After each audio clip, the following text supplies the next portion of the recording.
से और आज सबसे पहले बात करेंगे कि प्रधानमंत्री नरेंद्र मोदी 11वीं बार लाल किले के प्राचीर से झंडा फहराने वाले हैं और संबोधित करने वाले हैं। तो आजाद भारत में प्रधानमंत्री नरेंद्र मोदी तीसरे पीएम हैं जो लगातार 11 बार लाल किले से तिरंगा फहराएंगे। लेकिन इन 11 सालों में इस लाल किले ने बदलते भारत की एक नई तस्वीर देखी है। इन 11 वर्षों में लाल किले से पीएम मोदी ने कई अभियान शुरू किए और कई योजनाओं की घोषणा की। देश की जनता ने प्रधानमंत्री के आह्वान को हाथों हाथ लिया और देश में बदलाव की बयार को देखा। वो हर अभियान जिसकी घोषणा प्रधानमंत्री ने लाल किले से की एक सफल आंदोलन साबित हुआ। चाहे वो स्वच्छ भारत अभियान हो जिसने देश की सूरत बदल दी, या फिर जनधन योजना जिसके तहत 52 करोड़ से भी ज्यादा लोगों के बैंक में खाते खुले हैं। तो इस तरह की अनेक योजनाएं हैं जो सामाजिक योजनाएं हैं, जन कल्याण की योजनाएं हैं। उन सभी योजनाओं का प्रधानमंत्री ने ऐलान किया और लोगों ने उसको सफल बनाया। तो देश की जनता का यह प्यार और समर्थन देश के प्रधानमंत्री को मिलने के मुख्य कारण आखिर क्या हैं? आइए देखते हैं इस रिपोर्ट में। कल के स्वतंत्रता दिवस के अवसर पर हम आज़ादी के 78 वर्षों का जश्न मनाने जा रहे हैं और ये पहला मौका है जब देश ने लगातार 11 साल तक किसी भी प्रधानमंत्री पर विश्वास जताया है। कल प्रधानमंत्री एक बार फिर लाल किले की प्राचीर से देश को संबोधित करेंगे और लाल किले पर तिरंगा फहराएंगे। इसके साथ भी हम लोगों के रिव्यूज़ ये जानना चाहेंगे कि आखिर क्यों किसी देश में एक प्रधानमंत्री पर लगातार 11 सालों तक विश्वास किया। इससे पहले किसी ने ऐसा क्या नहीं किया जो प्रधानमंत्री नरेंद्र मोदी ने किया? क्यों उन पर इतना विश्वास जता रही है जनता? ये सच बात है कि मोदी जी ने जो काम किया है, मोदी जी या सरकार ने, वो एकदम ग्राउंड लेवल पे किया है। उनका एक टैगलाइन ही है कि सबका साथ सबका विकास। तो सभी वर्ग, पिछड़े वर्ग, जाति, धर्म सबको साथ लेके उन्होंने विकास किया है। तो शायद यही उनकी उपलब्धि है कि वो जो 11वें साल में स्वतंत्रता दिवस मना रहे हैं। Since he has been elected continuously, it means उन्होंने बहुत कुछ किया है, लाइक बेटी बचाओ बेटी पढ़ाओ। जैसे मेरे भाई ने बोला कि सबका साथ सबका विकास, one of the most important and सबसे बड़ा डिसीजन जो मैं चाहूँगा कि यहाँ पर मेंशन करना, जो राम मंदिर का निर्माण हुआ, ये एक इतना बड़ा मुद्दा था। Like we were not expecting any government to conclude और टू डिसाइड दिस इशू। उन्होंने अच्छे से डिसाइड किया और पीसफुली अच्छा राम मंदिर का निर्माण हुआ। ये बहुत ही अच्छी और खुशी की बात है कि ये जो वॉर मेमोरियल बनाया गया है, हमारे अनसंग हीरोज़ को सेलिब्रेट करने के लिए, उनको याद करने के लिए, उनको श्रद्धांजलि देने के लिए। इससे हमारी जनरेशन और आने वाली जनरेशन इस चीज़ को दिन रात याद रखेगी कि कितना सैक्रिफाइस हमारे लिए उन्होंने किया है। तो प्रधानमंत्री की नीतियों और उनकी योजनाओं के कारण ही देश की जनता ने उन पर वो विश्वास जताया है कि उन्हें मौका दिया है कि लाल किले पर वो एक बार फिर से तिरंगा फहराएं और वहाँ की प्राचीर से एक बार फिर देश को संबोधित करें। कैमरामैन राहुल चोपड़ा के साथ नूतन, संसद भवन से। तो ये रिपोर्ट आपने देखी कि आम जनमानस जो है, वो आम जनमानस किस तरह से प्रधानमंत्री नरेंद्र मोदी के साथ कनेक्ट करता है और वो कौन से कारण हैं जिसकी वजह से प्रधानमंत्री नरेंद्र मोदी 11वीं बार लाल किले पर आज़ाद भारत में ये जो है झंडा फहराने वाले हैं लाल किले पर। और लाल किले से तिरंगा फहराने वाले प्रधानमंत्री नरेंद्र मोदी तीसरे प्रधानमंत्री होंगे जो 11 बार ये झंडा फहराएंगे। तो इन 11 सालों में इस लाल किले ने देखी है बदलते भारत की एक नई तस्वीर। पहले लाल किले से मोटे तौर पर निभाए जाते थे रस्म। पीएम मोदी ने लाल किले से संबोधनों में सुनिश्चित की आम लोगों की भागीदारी। अनेक योजनाओं के जरिए आम लोगों की भागीदारी सुनिश्चित हुई। समय के ललाट पर इतिहास का अमिट हस्ताक्षर, नया संसद भवन, जो अद्भुत है, अद्वितीय है, अविस्मरणीय है और आनंदित कर देने वाला है। आनंदित इसलिए कर देने वाला है क्योंकि इसमें अंग्रेज़ों की गुलामी की छाप नहीं है। ये दर्शाता है एक भारत के सशक्त नेतृत्व को। और इस नए संसद भवन में है तमाम उन 140 करोड़ देशवासियों की आकांक्षाओं का प्रतिबिंब, जो भारत को निरंतर प्रगति पथ की ओर आगे ले जा रहा है। साहस, स्वाभिमान, विचारों और विजन को अपने आप में समेटे सुभाष चंद्र बोस, जिन्हें पूरी दुनिया ने नेता माना, लेकिन विडंबना रही कि नेताजी सुभाष चंद्र बोस को अपने ही देश में वो स्थान नहीं मिला जिसके वो सच्चे हकदार थे। लेकिन समय बदला, नेतृत्व बदला और प्रधानमंत्री नरेंद्र मोदी के नेतृत्व में जॉर्ज पंचम का स्थान बदला और 28 फीट ऊंची नेताजी सुभाष चंद्र बोस की प्रतिमा का अनावरण हुआ, जिसे आज देश भर के लोग देखकर गर्व महसूस करते हैं। इस देश के कई ऐसे आज़ादी के महानायक रहे जो गुमनामी के अंधेरे में कहीं खो चुके थे, लेकिन प्रधानमंत्री नरेंद्र मोदी के नेतृत्व में ये सारे गुमनाम नायक आज देश के सामने महानायक के रूप में उभर कर आए हैं। वो भारत जिसकी आज़ादी की कल्पना भी आसान नहीं थी, लेकिन जिस राष्ट्र के पास योद्धा होते हैं, जिस राष्ट्र के पास रणबांकुरे होते हैं, जिस राष्ट्र के पास महान क्रांतिकारी होते हैं, वो राष्ट्र ना केवल आज़ाद होता है बल्कि वो राष्ट्र आत्मनिर्भर भी होता है।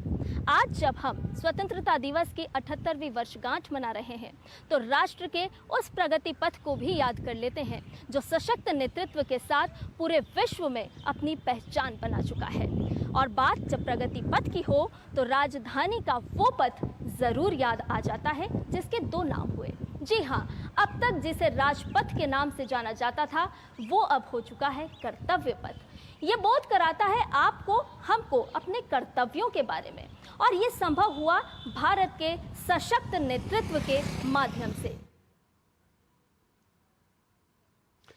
तो आपने हमारे दो संवाददाताओं नूतन और संध्या की ये रिपोर्ट देखी, जिन्होंने ये नब्ज टटोलने की कोशिश की कि आखिर वो कौन सी बातें हैं जिसकी वजह से प्रधानमंत्री नरेंद्र मोदी 11वीं बार लाल किले के प्राचीर से तिरंगा फहराने वाले हैं। इसकी और ज़्यादा पड़ताल हम करते हैं। हमारे सलाहकार संपादक विनोद जी हमारे साथ, विनोद मिश्र जी जुड़े हुए हैं स्टूडियो में, उनसे जुड़ करके इस मुद्दे पर बात करते हैं।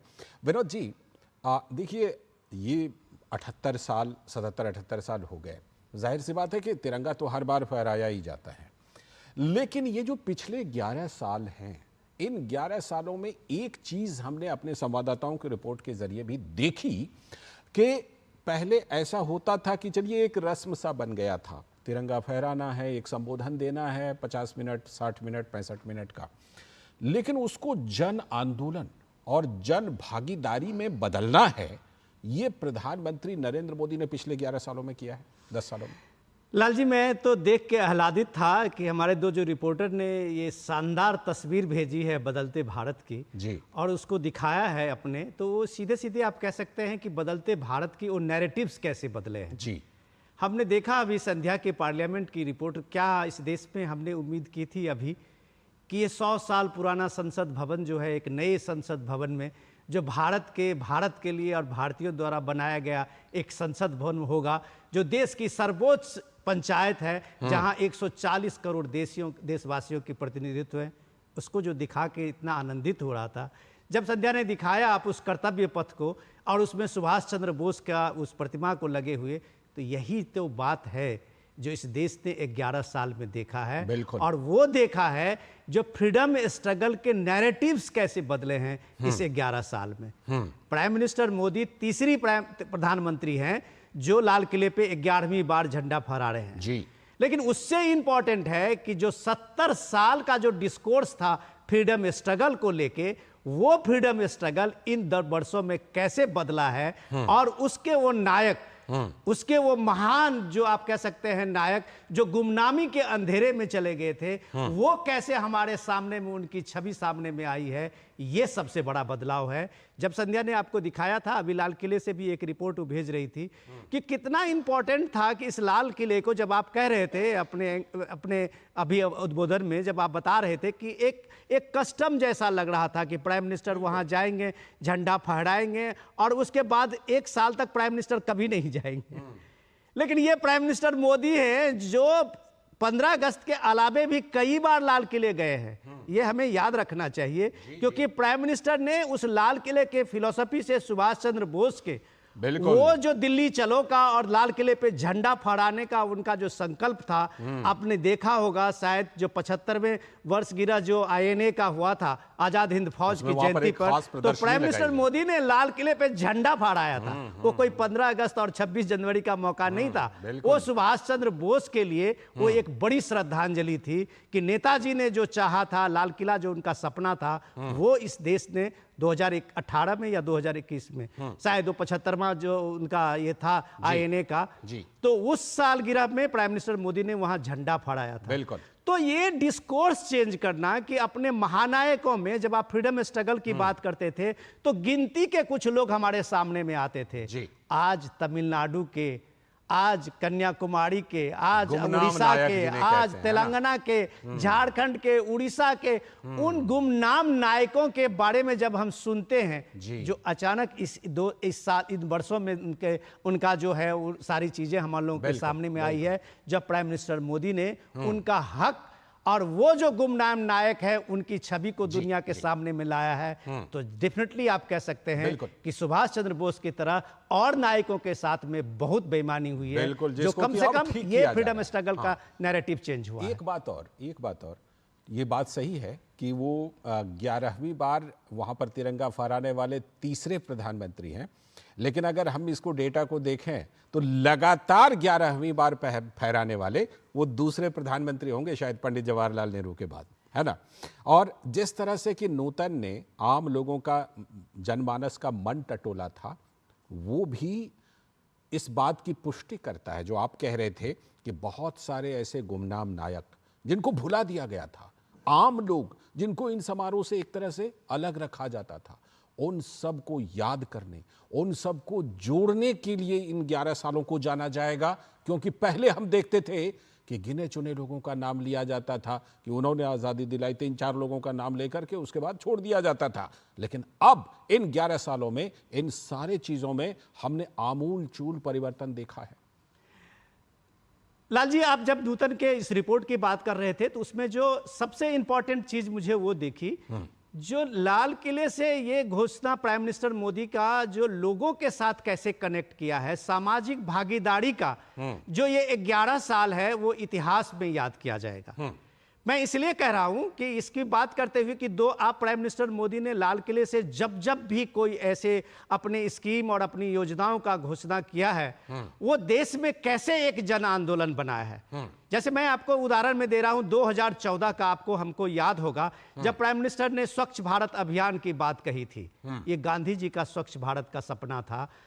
आप यकीन नहीं कर रहे होंगे कि पीएम मोदी ने स्वच्छ भारत कहा और अगले दिन में हम करेंगे कि भारत स्वच्छ हो जाएगा। हम लोग ने सोचा नहीं था, लेकिन इस देश ने देखा कि कैसे एक सामाजिक आंदोलन बना जब प्राइम मिनिस्टर मोदी खुद झाड़ू उठा के और वाल्मीकि जो वहां कॉलोनी से उन्होंने शुरू किया था इस प्रोग्राम को 2 अक्टूबर गांधी जी की जयंती पे ही, और उसके बाद आप देखिए कि देश ने किस तरह से आज स्वच्छ भारत अभियान को एक मंजिल तक पहुंचाया है। आपने देखा उस स्वच्छ भारत अभियान में किस तरह से सबसे बड़ा कंट्रीब्यूशन ये रहा माताओं बहनों के लिए, जिसका नाम वो इज्जत घर बना कि वो सारे लोगों के लिए 12 करोड़ से ज्यादा शौचालय बने।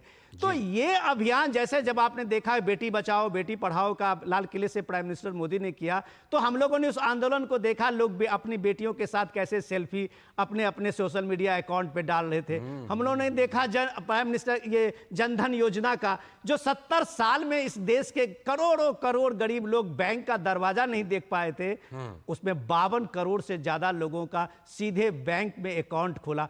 ऐसे डिजिटल आप इंडिया की बात कीजिए, जल जीवन मिशन की बात कीजिए, जितने बड़े बड़े flagship scheme, prime minister Jan Dhan ये आवास योजना की बात कीजिए, ये आयुष्मान कार्ड की बात कीजिए, ये सारे स्कीम प्राइम मिनिस्टर मोदी ने लाल किले से घोषणा करके लाल किला को एक तरह से एक पब्लिक मंच बना दिया कि लोगों के सामने में लोगों की योजनाओं को प्राइम मिनिस्टर मोदी ने 15 अगस्त को ही उसी लाल किले से किया है। और यही जन भागीदारी की है कि एक एक योजना आज लोगों को याद है, क्योंकि वो लाल किले से कहा गया था। याद तो है ही, और कल का इंतजार भी है विनोद जी कि कल जब प्रधानमंत्री 11वीं बार वहां झंडा फहराकर संबोधित करेंगे तो कल क्या कुछ खास कहने वाले हैं, क्या कुछ खास योजनाओं का भी ऐलान होने वाला है।